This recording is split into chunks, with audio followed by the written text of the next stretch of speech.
Greetings, chess players. My name is Chris Torres.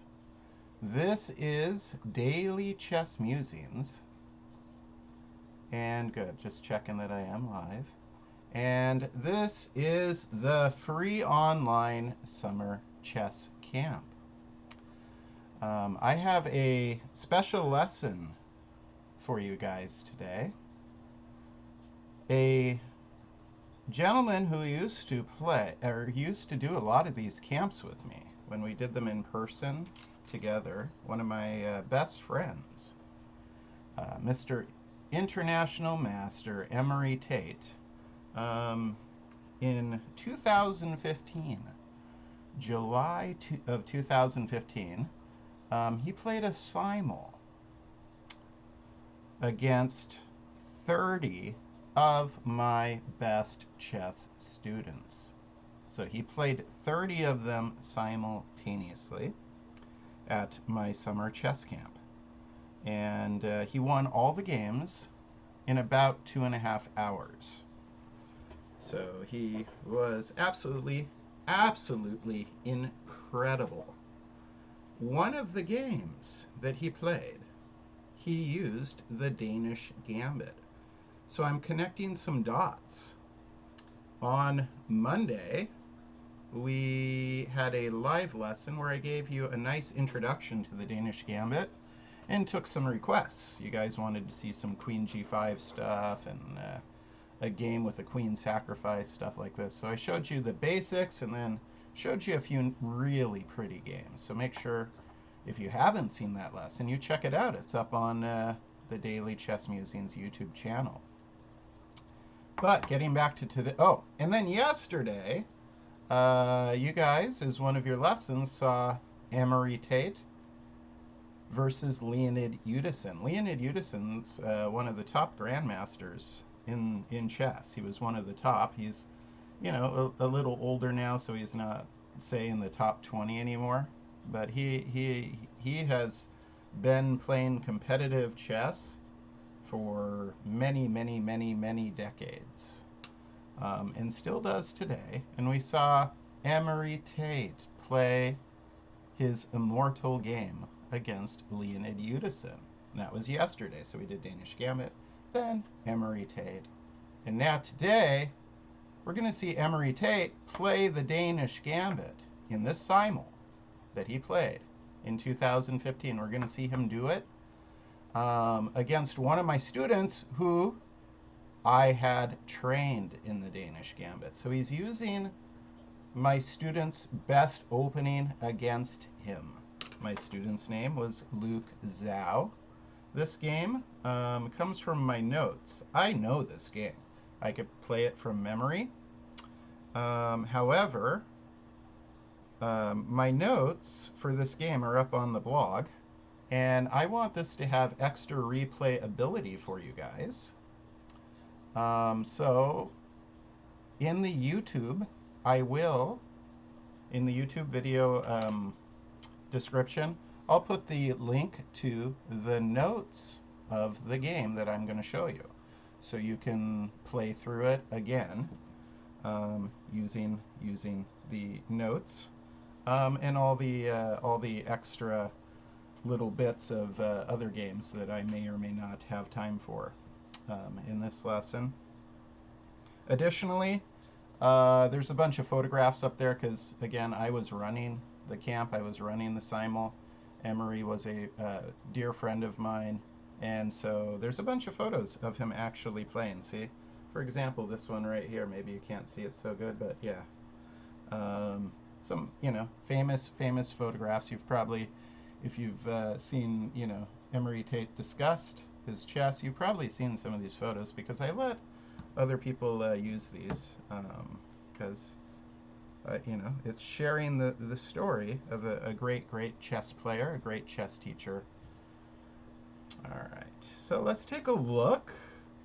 Emory Tate versus Luke Zhao. And for some reason I have this listed as February 21st. It was not. It was July 21st. I mistyped in the game notes. 2015, July 21st, 2015. Emory died in October of the same year. So this game was, the simul was just a few months before his untimely passing. Let's take a look. So e4, and then e5, so pawn in the center, and then d4, the Danish Gambit. Emory played, a lot of different openings on a lot of boards. I think he may have played the Danish. I'm pretty sure he played it against Luke on purpose, with the intention of, giving Luke an extra lesson, because he observed Luke using the Danish Gambit during the camp. And then we have accepting. It's good to take that first pawn. I mean, obviously, if you try and defend, as we talked about on Monday, then white can just take, and if you take back, then you lose your queen, and it's no fun, right? So take the first pawn, and then derail, develop, destroy. Remember we talked about that on Monday. You want to derail your opponent's pawn completely out of the center, develop quickly, and then destroy them. So Emory plays c3. And Luke knows the Danish Gambit, so he played d5. The Sorensen defense. I like the Sorensen defense. There are a couple ways to defend against the Danish Gambit that are quite good. But the Sorensen, as it goes, is a good one because it's a classically guided approach. Black has taken one pawn and is now thrusting another into the center, rather than derailing and having 0 center pawns. So we've got a lot of pawn tension in the center, and for those of you, maybe now would be a good time to go back. What was that? Was it Lyndon Mikzuski we looked at in the Paris 1863 game? Just as a quick review, that was dx-c3, right? Bishop c4. And then this is what happens if black takes the whole way, for those of you who are brand new today. Maybe you didn't see the lesson on Monday yet. White has a pawn in the center, 2 bishops developed. 3 lines with the queen. What do I mean by 3 lines? Look, 3 lines with the queen. 2 strong bishops and this pawn in the center. Black has nothing accomplished. So in Lyndon Mikzuski 1863, bishop b4, and then knight c3, blocking the check, knight f6, and then there's that what I call the old move, knight e2, and then take the free pawn. It's a little greedy. Then white castled, and that means that this knight was no longer pinned, if you remember, so it's threatening to take there, right? So that's a problem. So knight takes, and this is why the knight went to e2, so it could take back. Bishop took, and then queen went out to g5. And this is interesting, it defends here. Queen's in the same file as the opponent's king, but rook e1 check, king d8. And now if you remember, I talked about if we could go here and get this to move, we could go there and say check mate. Except the queen is guarding g7 and f6. So we need to remove the guard. And if you recall, he did it with f4. Queen takes, and then bishop takes, and then rook moved over, right? But the queen was still guarding f6, if you remember, for Monday. And then queen g4, extremely cool move, right? If queen takes, bishop goes to f6, and it's checkmate. It's checkmate because our rook is controlling the e-file. The king would be checkmated. So black played queen d6, but that still didn't stop white from just saying bishop f6. And no matter what black does, they get checkmated. So that's what happens in the, this is one of my favorite games, right? I showed it to you guys on Monday. Lyndon versus Mikzuski. But let's get back to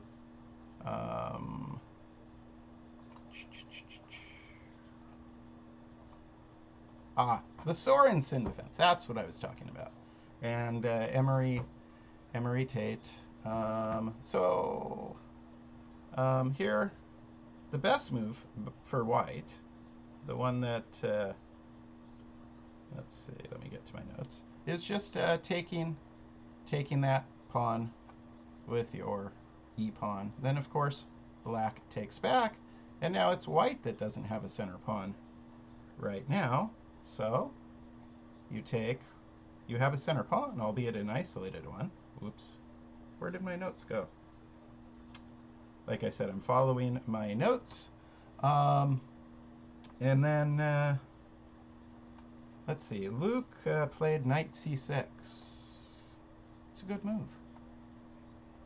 Threatening, it develops a knight. It's threatening the center pawn twice. There's another game, though, however, let me see. And that one was Alekhine and Alexander Alyakin, I should say, versus Freeman, New York, 1924. All the great chess players were in New York in 1924. The person whom we call Alexander Alekhine, I've heard from a couple Russian sources who say his name was actually pronounced Alyakin, Alexander Alyakin. And he was a world champion. He's the guy who beat Capablanca. So he was playing Freeman. Wait. It was, no. Alexander Alyakin was white. Freeman was black. My bad. I almost had it backwards. And Freeman played bishop b4 check. And then you see knight c3. So it's kind of pseudo-attacking the queen, but it's pinned. It's pinned, so the queen can stay there, right? And then knight c6. So we'll see something like this in the game in a moment. Knight f3, knight f6, and then bishop e2. All of these moves are good and make good sense. Castle, and then castle, yeah. And now remember, this isn't pinned anymore, so you take, yeah, and then take. And then this is where, well, I mean, I could even go back a couple moves. Boom, boom. Easy peasy. To right, maybe even instead of knight f6, I might play bishop g4 here, or knight f6, and then bishop g4. This bishop, it wants to get out here. This bishop wants to pin that knight to the king. This bishop wants to pin the knight to the queen. The problem with Freeman's idea here, so, you know, this bishop could have just come right out. Pinning this, then bishop e2, then knight f6, then castle, castle, then bishop takes knight. But then you have this potential to trade a lot of pieces. You have the potential. Bishop takes c3 will get played soon. Very good jellification. But what I want to get to is this idea right here. All right, so this is where we were. You got to do something. So bishop takes c3. Let me get my notes again, so I don't mess up the game. Let's not invent things, Coach Chris. And then bx c3. And this little hanging pawn's actually not that bad. It gets to push forward with a nice space grab, usually, in these kind of variations. But here is where Freeman has a problem. Here is where Mr. Freeman has a problem. He plays b6. So his idea, is to fianchetto the bishop. And it just takes a little too long. It just takes a little too long. Really, what his idea should be is to trade more pieces. He would love for this bishop to be out on g4 with the potential to trade for the knight or the bishop. Say if it goes here, hang on. If he didn't play b6, let's say his bishop was out on g4. Let's say his bishop was out on g4. If it took there and this went there, you might say, well, bishop's threatening the queen. Well, it's like queen could go to c4, and that's fine. Um, and black should be happy. Black should be trying to trade as much of the pieces as possible very quickly with the intention of getting a good endgame. Um, let's not. What is going on? Yeah. Please don't spam our chat. First time chatter. Thank you. Let's see. Because it distracts. It distracts me. B6 was played, and this is a slower move, and it doesn't lead to trading. Um, and so C4. There's that space grab against the queen. And then the queen went back to D8.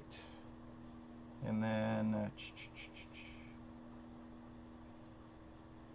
yeah, yeah. And then even more of a space grab, right? D5, and then knight E7. And then Aliakin, he wants to get his pieces closer. So remember, knight is a close range attacker. Knight D4. It takes that space. This is an important move here. Let's go back.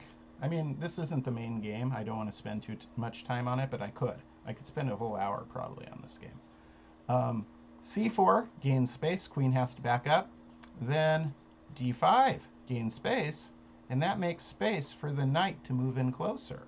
It's very nice the way Aliakin's moving things around. Knight E7, then knight D4, and that now finally bishop E7. See, it took that bishop a long time to get in the game, and then bishop B2, and of course my phone times out.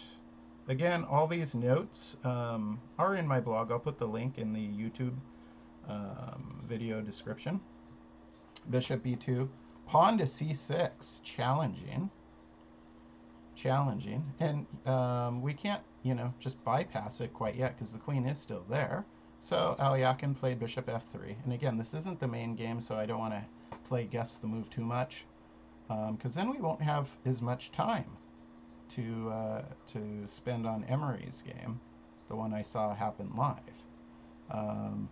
CX D5, and then Aliakin plays rook E1, grabbing the open file, rook E8, countering that.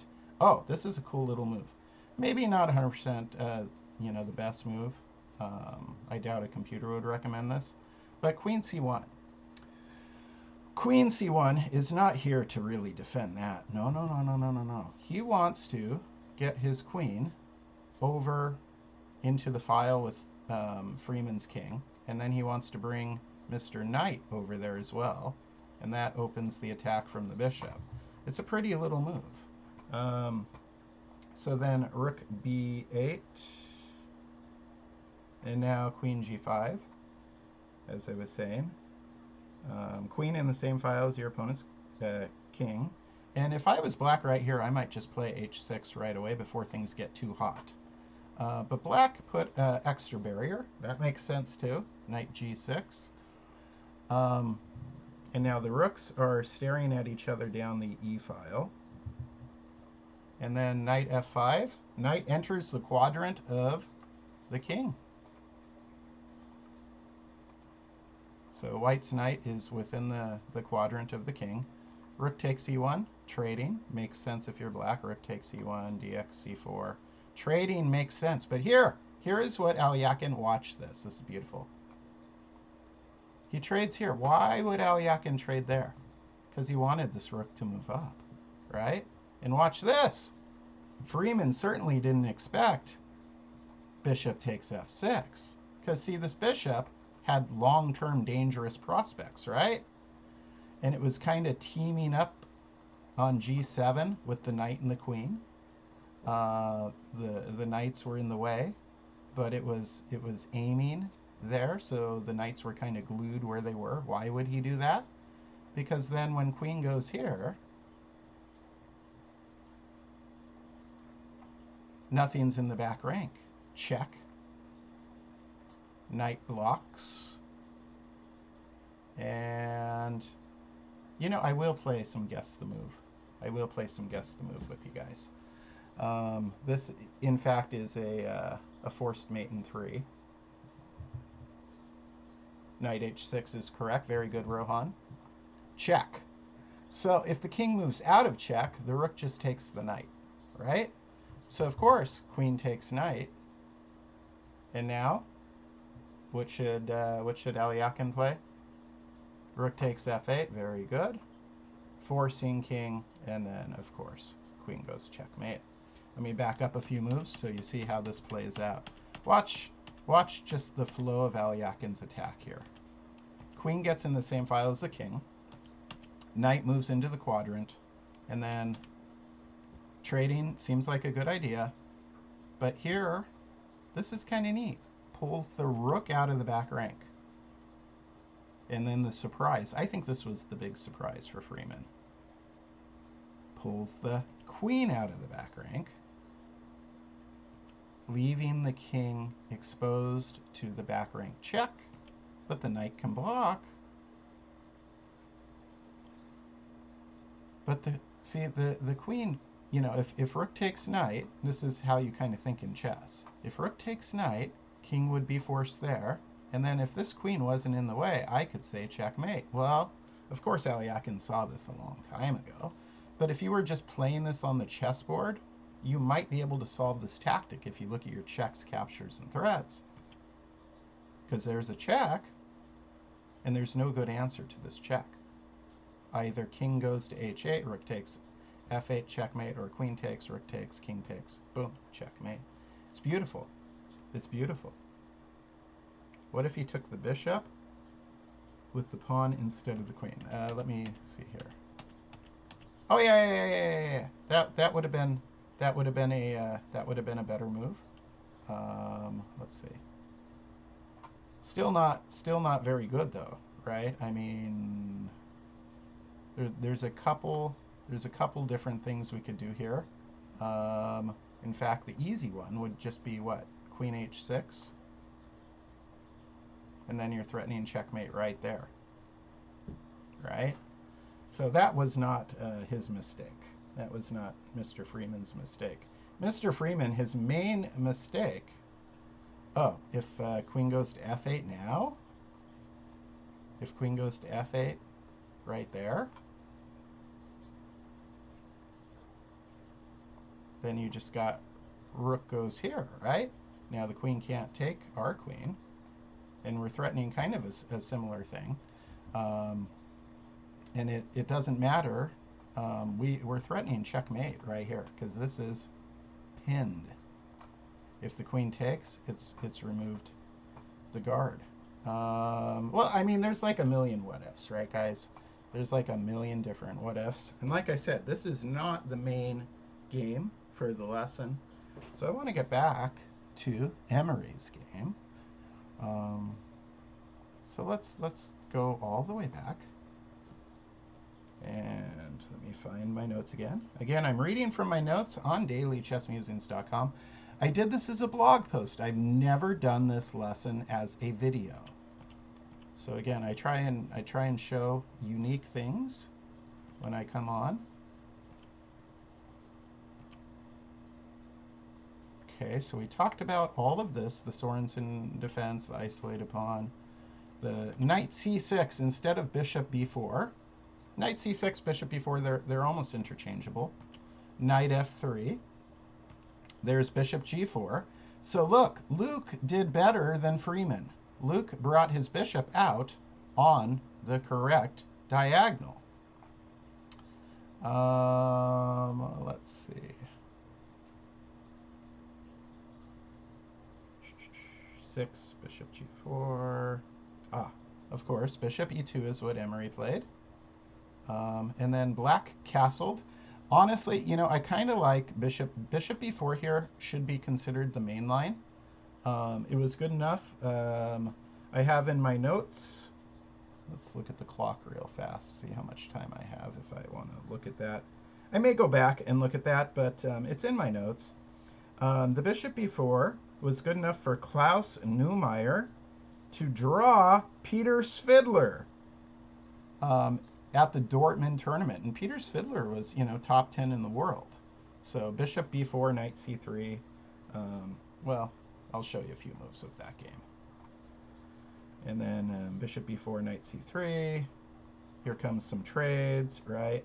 And then here's that situation I talked about, I alluded to a little bit in the Aliakin game, where, okay, if you take this knight, isn't your queen under attack? But the queen can go to c4, and this is fine. And then bishop took on c6, and then queen goes back and takes on c6, and so on and so forth. This ended up being a draw. If we have time at the end, I'll show you the whole game. It's not a very long game, but Luke castled queenside, and I prefer, obviously, the move that Klaus Neumeyer used to draw Peter's Fiddler. Peter's Fiddler is a mostly retired chess player now, but he won the Russian championship more times than any player in history. And he's an excellent commentator. Sometimes you'll see him commentating the World Championship games, and he's one of my favorites to be explaining chess live. He's awesome. He's funny. His brain is awesome. Peter Fiddler. All right. So enough about Peter's Fiddler. Luke castles queenside, and this certainly makes sense. King's safe. Rook and queen are coordinated. And black has actually more pieces developed than white. So Emory's going to work on that. Knight c3, threatening the queen, and you probably guess it, bishop b4. This is what you want to do in the Sorensen. You want to get the pins established and then trade some pieces. Get to the end game.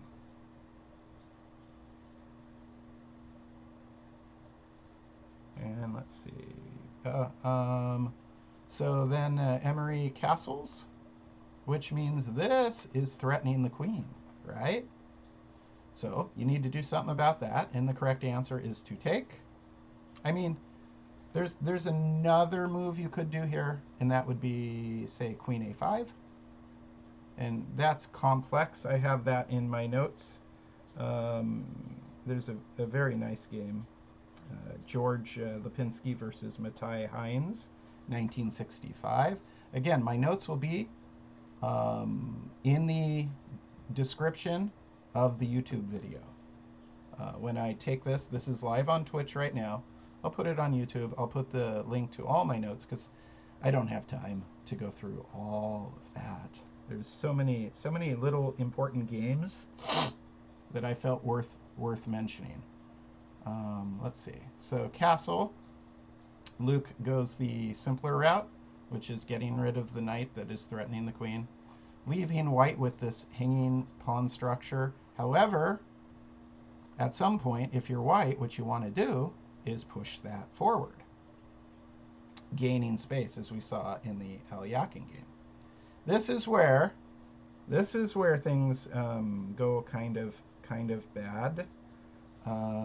For Mr. Luke. This is where he makes his main mistake.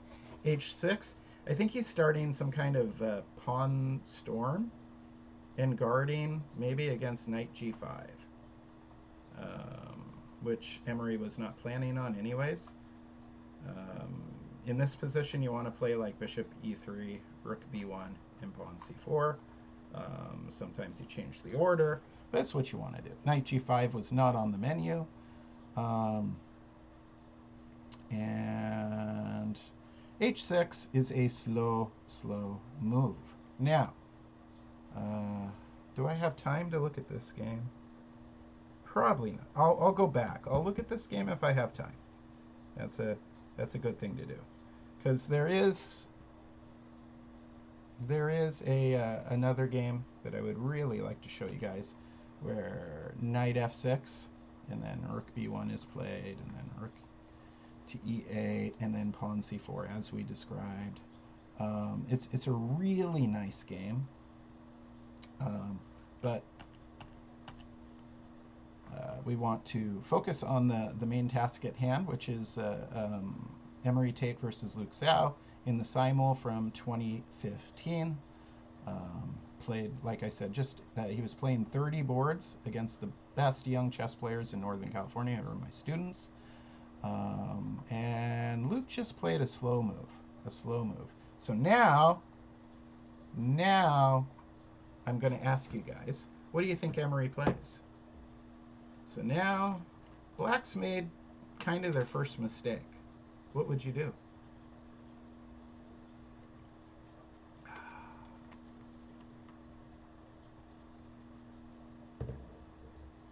Go ahead and type it in chat if you have an idea. This is a slow pawn move. Black was doing fine. Knight f6 should have been played. White would still have an attack, of course, with the rook b1 and the pawn c4, as I showed you.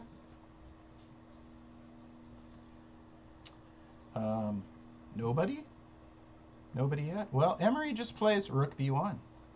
He loads a cannon there. It's aiming all the way down to b7.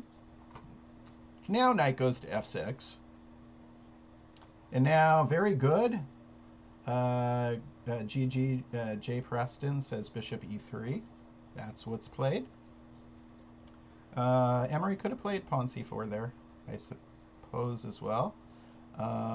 Maybe not, because, wait. Yeah, I think he could have, but it makes sense. He's preparing it. And then here goes kind of another funny move by Luke, another little mistake. Luke is seeing that the attack is about to start. He knows that it's about to start, so he's going to move his knight to d7. And Emory, of course, responds with pawn c4. There's that space. Now the queen must move. Queen goes to h5. It's reasonably good, especially if you could trade this and this for this and this. It could end up being all right for you, but Black's piece position just looks awkward. The knight on d7, the queen on h5. It looks awkward. And Emory is going to capitalize on that awkwardness. Anybody want to take a guess on what Emory might play here? Capitalizing on some kind of, poorly placed pieces.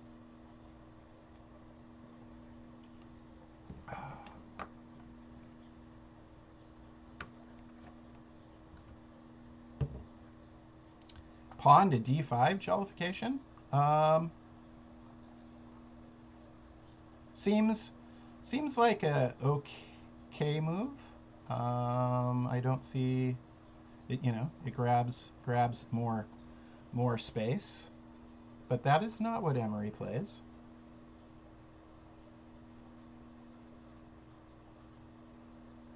What if Luke plays rook he1 and sack the rook for one of the bishops? You mean rook he8? Hey, this rook would be better traded for a bishop than sitting over here doing nothing, right? c5 is not what he plays. Check it out. Emory plays rook b5. He's picking on this weird placement, right? He's picking on the weird placement, okay? So, Luke plays queen g6 here, and after the game, Emory was like, let me show you what Emory showed Luke. He showed him one or two things right after they finished during the lunch break, and Luke played queen g6, which seems like the right move. But if I back up, Emory was like, you could have done this, actually, to block, and that's a spectacularly fascinating move, because there's a few different things that could happen here. The main one would be like knight takes e5 and then bishop takes e2, right? And I think things are really interesting in this line. And then maybe you bring a queen out to a4, and then knight takes e5 perhaps, and then rook takes e5, and it gets wild. This is the type of thing that Emory sees, and he was focused on like 30 other boards, and he remembers. He goes back through with Luke at the after the simul and says, "Hey, like right around here, you could have done this." He was a genius for sure. Queen G6, and now that he's improved the rook, moved the queen back, now he goes ahead with D5. Um, kicking the knight, and Luke's knight has kind of not very good places to go. He chooses knight c to b8, and this is kind of full turtle mode. You don't want to be in full turtle mode. In a way, it reminds us a little bit of Morphy versus the Duke of Brunswick Count of Isord, that opera night at the opera game. Because this king is just like enclosed, right? Full turtle mode. And this is just going to be kind of target practice now for white. Target practice for white. So I'll let you guys help me out. What do you think? What do you think Emory played?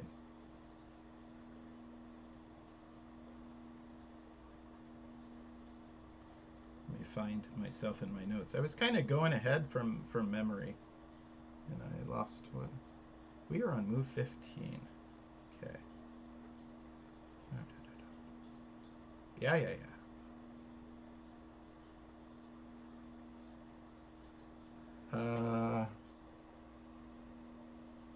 Yeah. Jollification says playing into Queen B3 is what he played.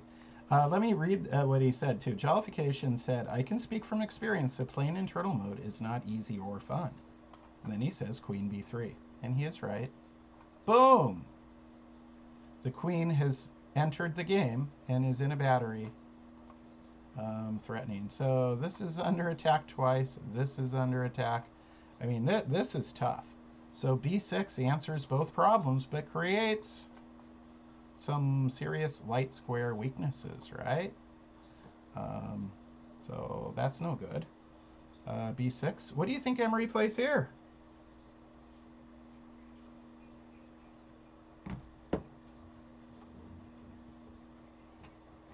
What would you play here? So your opponent is forced to create this weakness.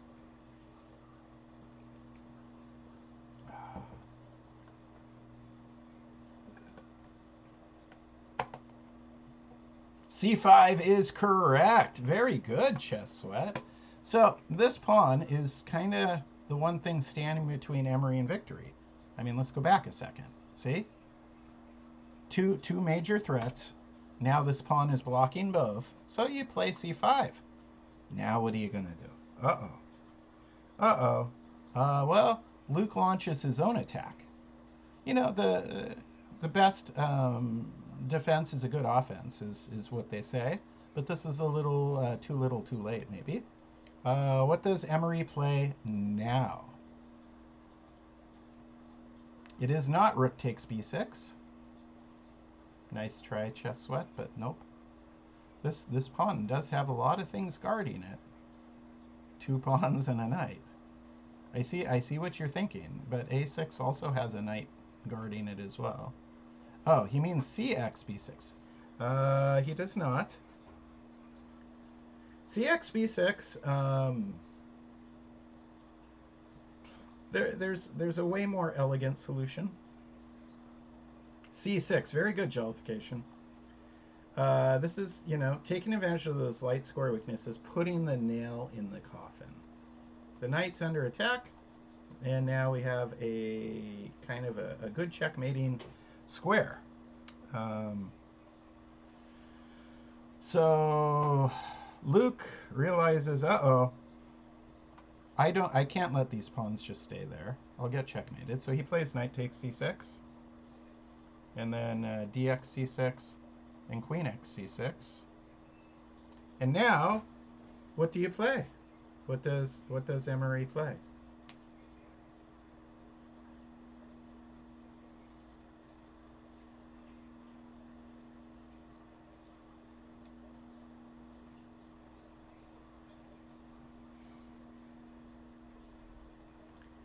Knight to d4, bringing the knight closer.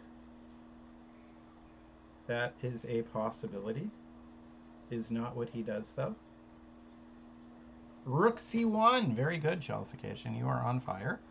This piece isn't being used yet, really, right? It's only been moved once, and that was when we castled. It's the only piece not being used, and we can place it in the same file as our opponent's queen, which is in the same file as their king. These are good things. All right, so queen runs away to a8, staying on the big diagonal, hoping for some miracle finish.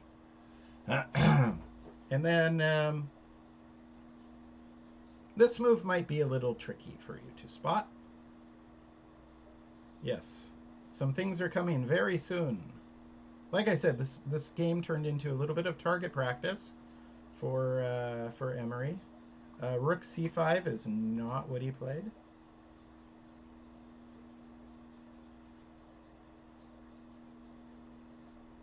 Nope, not rook takes c7.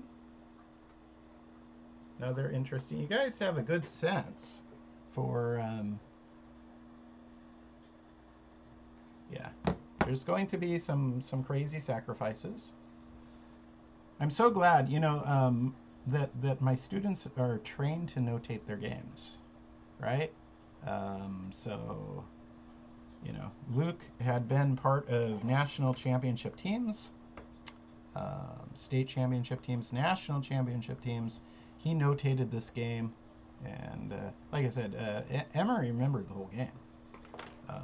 Was speaking in terms of it, even without the chessboard, and then we got the chessboard. No, he didn't play. It is this rook. I'll give you a hint. He moves this rook. Question is where?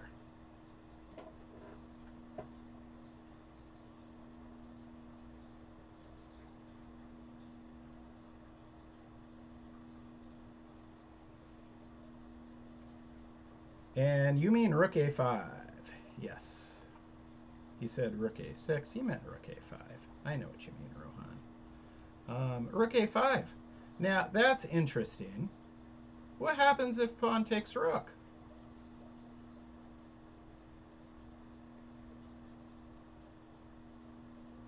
Bishop a6 happens, right? And then that's almost checkmate, except they can block, and then you do get checkmate. We'll look at that in a second, just because I know some people aren't quite at the visualization. So Luke does not do that, but let me go back. I'll just put it in. Yeah. If this goes here, then you have this. And this is under attack check. King can't move, so the only thing I can do is block, and then checkmate. So, let's see. Knight b8 was played, and then what does Emory do now?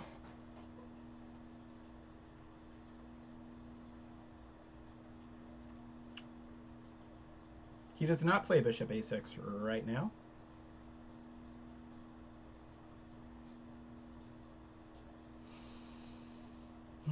It is a move with a bishop.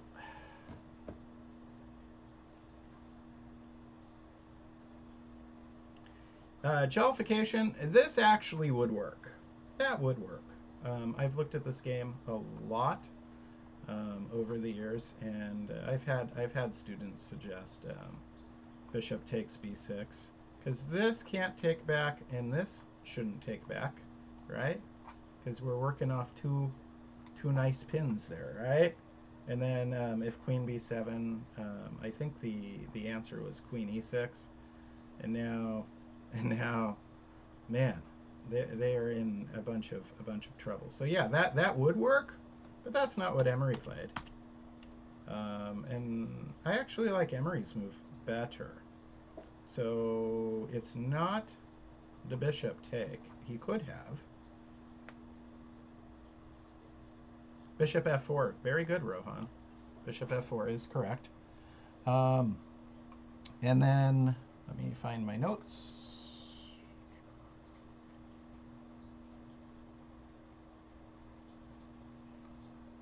Rook d7, adding another defender. And now, And now, this is defended twice, threatened twice. What does Emory do?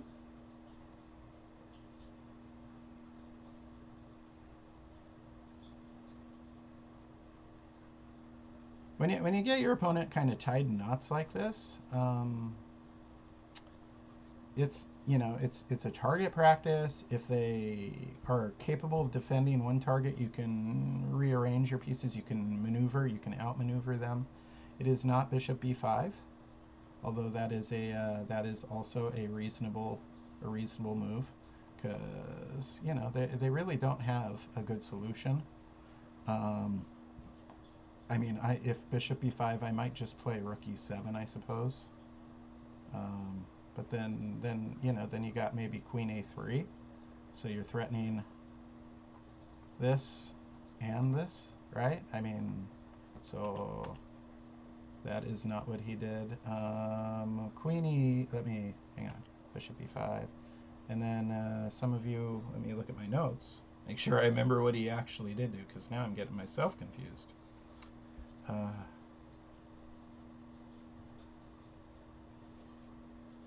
He did not play queen e6 straight away. He played rook e5 first. And then black plays rook h to d8, getting this battery. Finally, that rook that was not useful is back in. And now he does play queen e6. So the person who was saying queen e6, you were on to something. You were on to something. And now this is pinned. This is very unpleasant if you're black. It's if you look at white's pieces, they see a lot of key squares, and black has somehow got their king on c8, and their queen on a8, and a knight on b8, right? I mean, these rooks would be pretty good coordinated. I like that, except this is pinned. It's not a very happy position. It's not a very happy position. Easy to happen when you're playing against a world-class chess player. Emory Tate for sure could play at grandmaster strength. He didn't have his personal life in enough order to attain that title. If he was incredibly wealthy and could just have people manage some of his affairs and just travel to tournaments, he would have. There's no doubt in my mind. I know many, you guys know, I've hung out with many world champions and know many grandmasters, and we've talked about things. But sadly, he did drink and smoke, drink alcohol and smoke, just like Mikhail Tal. And kind of had the lifestyle of Tal, and it's the reason why both these guys passed at too young of an age. They were great players. Two of my absolute favorites. I never met Tal. He's one of the ones I never met. The gentleman I have on tomorrow met Tal. James Eade will be joining me tomorrow. But like I said, I was very good friends with Emory Tate. So black plays g5, and now we have a mate in 4. Anybody kind of see what Emory might have done here? In my notes, I leave this at the end, this position at the end of my blog, and I say, I will post the solution conclusion of the game in the near future. And Rohan the Great says, smack, rook takes c7. That's the start of it. Can the king take? I'm sorry, can the rook take? No, it's pinned, so the king has to.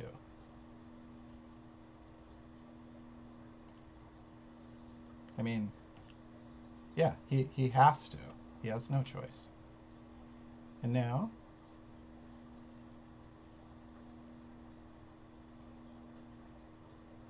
Rook c5. Very good, Rohan. It's a discovered double check. Boom. Boom. This is brutal. Rook c5 check. King b7. And remember, Emory wasn't just staring at this board, sitting at it. No, he was walking in circles, playing 30 boards simultaneously. King goes to b7. And now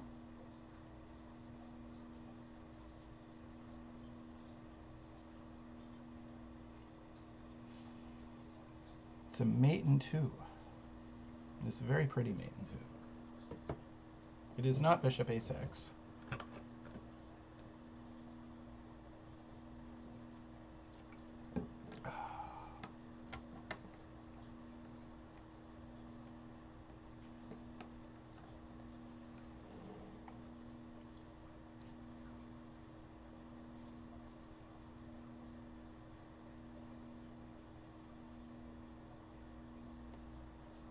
It is not rook c6.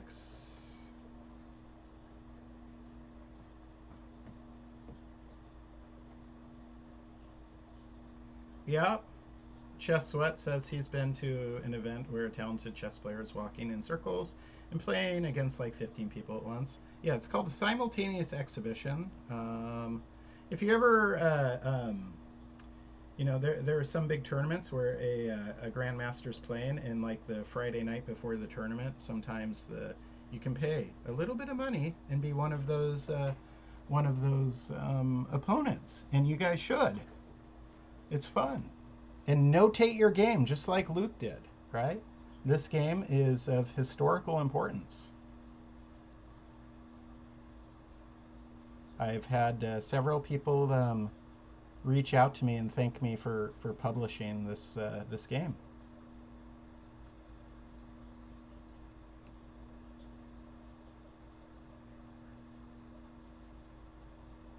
That's okay, Jollification. Keep looking. Look at your checks, captures, and threats.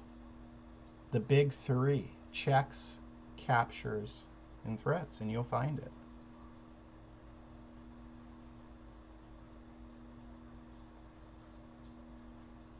Yep. Very good. Very good. Queen d5 check. That's the hint. When you force yourself to look at them, to absolutely examine them, and then what you want to do is when you say, "Oh, if I play Queen d5, they can they can just take my queen. That's no good." No, that's not what you do. You look at your checks, captures, and threats, their response, and then your checks, captures, and threats again. So that's how you stack. That's how you analyze. I have a video on the process, and lessons on the process. It is work to do that, to analyze checks, captures, threats, and then checks, captures, threats, but it becomes more natural, and your chess will improve. And if you're sitting at the board, you work. You can outwork your opponent.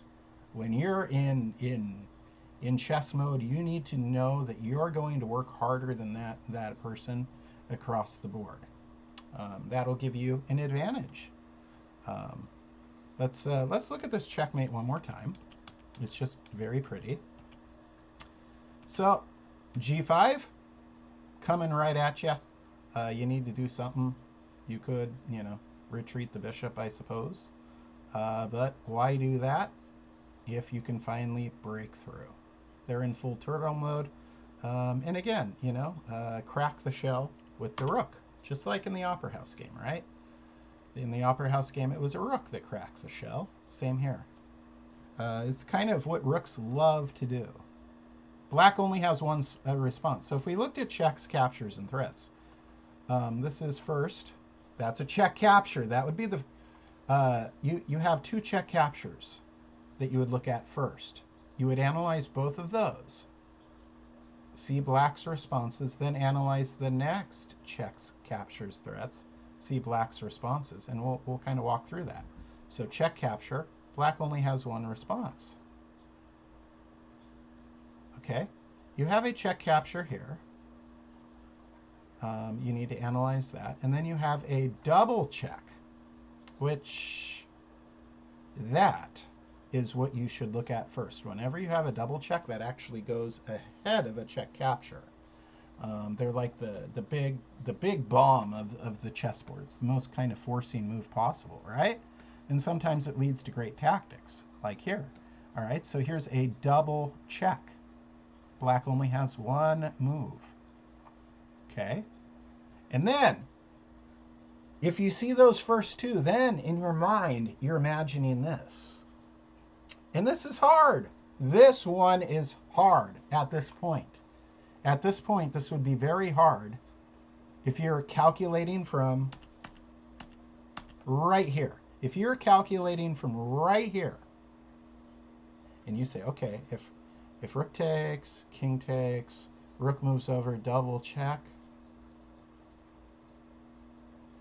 then I could play a queen d5 check, but then they just take it. Yeah, it's hard, right? It's really hard. This is where a super talent like Emory Tate says, checks, captures, threats, checks, captures, threats, checks, captures, threats, checkmate. Right? That, going to, that is a beautiful combination. That is a world-class combination to finish the game. It's one of the prettiest Danish Gambit games I've ever seen played live, and it was played by my friend Emory Tate at the camp. I mean, I spent the last 5 years of Emory's life. I was with him maybe at least 4 days a week, sometimes 5. I'd pick him up, we'd go, and I'd take him to my classes, and he would teach with me. So there are some other gems that at some point I will get to publishing in some other stories.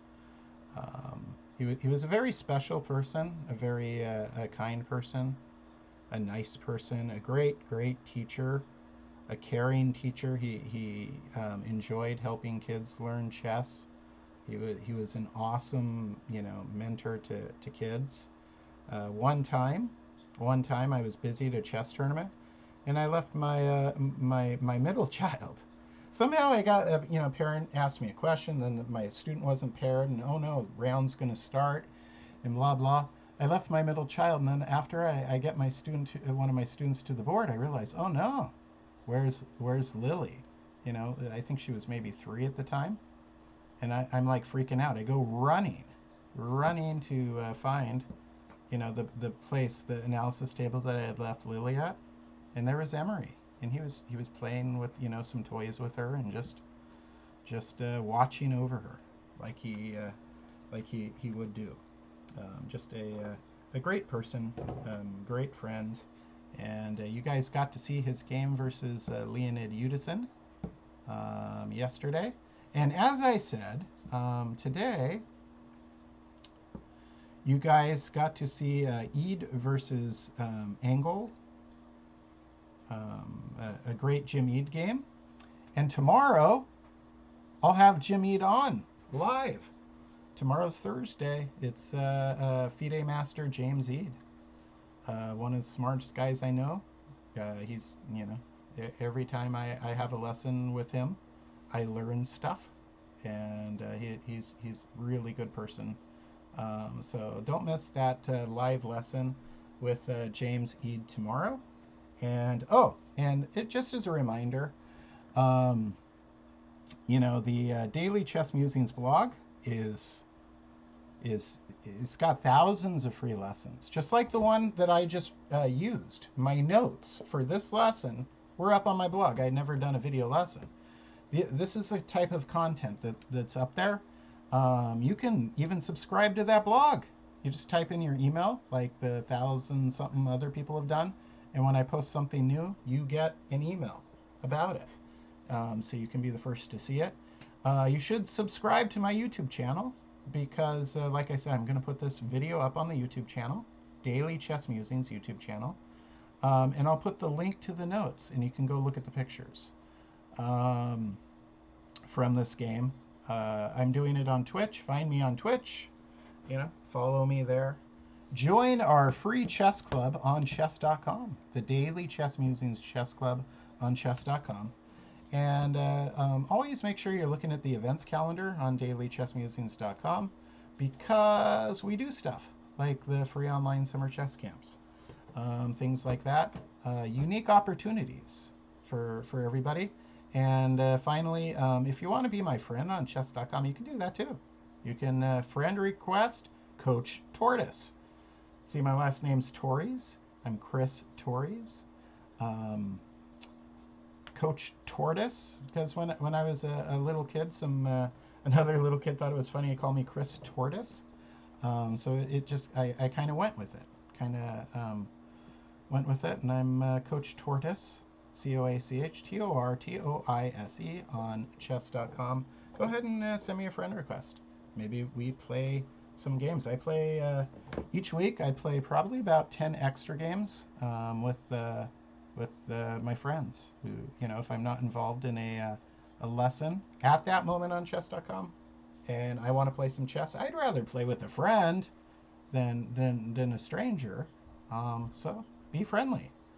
And I see Jollification. You just sent me a request. I don't have time right now, but I gotta go get ready for my next things. I got some private lessons this afternoon, but maybe no promises. We'll see. But I think probably Friday I'll play some chess with you guys as well. All right. I look forward to it. Jollification's beaten me a couple times. My chess.com username, sure. It's just Coach Tortoise, all one word. That's it. Easy. Coach Tortoise, all one word. And yeah, dailychessmusings.com. All right. See everybody later. Bye.